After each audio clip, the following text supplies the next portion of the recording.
Now, one thing is for sure. One thing that pulled me into watching this movie was actually the poster. It was giving, plus Clinton's look in the poster. So I clicked to watch it. Now, was I satisfied or was I disappointed? So the storyline follows Lotana and Duke, played by Ruby Okezie and Clinton Joshua respectively. Lotana, the daughter of a wealthy businessman, is faced with a shocking ultimatum in her late father's will. She must find a woman known as Madame Coco or risk losing her inheritance. Now, with not much clue to go on, Lotana crosses paths with Duke, a bus driver who aids her in search of the mysterious stranger. So for her sake, it's currently showing on Clinton Joshua TV on YouTube. Now, this review might come with a few spoilers. If you haven't seen the movie, go watch it and then come back to complete this review. But if you've seen the movie, be my guest. So, for the performances, you see this guy right here? Yes, this guy right here. I have a lot to say about his character. I'll get to his part later on, but let me start with our male lead, Clinton Joshua. Now, I won't say much because Clinton did justice to his role. He did justice to his character. He played his character really well. His pidgin wasn't bad, yes, and his mannerisms, body language, and everything were on point. Now, Clinton was at it again with his funny facial expressions like, what was this? Like, this look had me laughing. This look cracked me up. You know, the movie doesn't really focus on comedy, but most scenes and some of the lines will crack you up. Just like the scene where Clinton Joshua's character Duke referred to the imposter who claimed to be Madame Coco as La Coco. Like, that scene literally cracked me up. Now, speaking of Madame Coco, the imposter who claimed to be Madame Coco in the movie was not Cocoing at all. I don't blame CJ's character for referring to her as La Coco, because the way she spoke was so fake. It felt as if she was reading from a script. Even her body language looked awkward, like the acting was so bad. Well, I guess for someone playing the character of an imposter in a movie, her acting was meant to be bad, you know, to give off the fact that she was an imposter, because that's the only reasonable explanation for that bad acting. Now, I actually think that the on-screen chemistry between Clinton Joshua and Ruby Okezie was actually mediocre. At least that's what I think for me personally.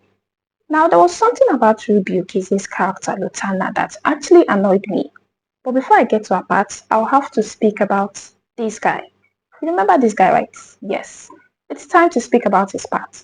So, Emeka Eze was the support role who played the character of D.O.P, and to be honest, he slayed his role.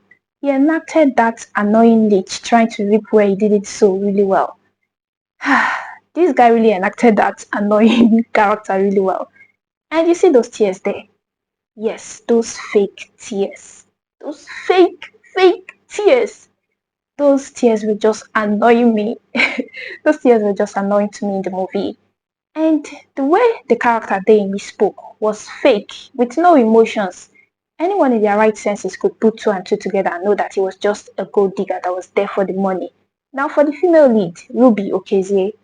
Yes, her acting was good, but her character, Lotana, came off as somewhat naive and stupid. Like, the motive for which the character Demi was there was crystal clear, but they somehow made Lotana slow-witted in realizing that. Like, I got really annoyed waiting for her moment of realization. Anyone could put two and two together and know that Demi was a gold digger. That guy wasn't even meant to last that long in that movie, and this somehow made the movie sort of slow-paced. And it might have even caused some audience frustration, because I know I was annoyed. I was getting annoyed. So shout out to Tunde Adekoya for the cinematography. The cinematography was actually really nice. The lighting and the camera angles were good. And special shout out to Michelle and Samuel Tochux for the music. The special score was really nice. It complemented the movie a lot. Now, the editing of the movie was actually good, but there was an error that the editing team seemed to have overlooked. And it has to do with the captions, the characters' names to be precise. For the female lead, one moment her name is displayed as this, Lotana. And another moment we are seeing another kind of spelling, a different kind of spelling. They also made this mistake with Demi's character. His name was actually spelt differently, so the whole thing became confusing as to which particular name was correct. I don't know why the editing team seemed to have overlooked that. They could have corrected that while editing the movie. But nevertheless, the movie also came with some nice settings, most of which complemented the background which the male lead and female lead were coming from. But there was one setting that they could have added, and it was that of the company. The female lead Lotana was basically fighting for inheritance in order to save her father's company from crushing. But there was not even one scene at the company. Everything about the company was just oral, and that kind of made it feel less authentic. So the narrative is not so new, and though the movie came with a plot twist, it might be shocking for some viewers, but trust me, if you've seen a lot of movies, you'd expect that big reveal. Like, they basically hinted at it. The plot twist wasn't exactly too shocking for me. And the movie having a duration of 2 hours and 30 minutes, I love that it wasn't rushed.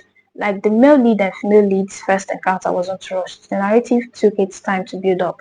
And it was directed well. Shout out to Tissy Nnachi for directing the movie.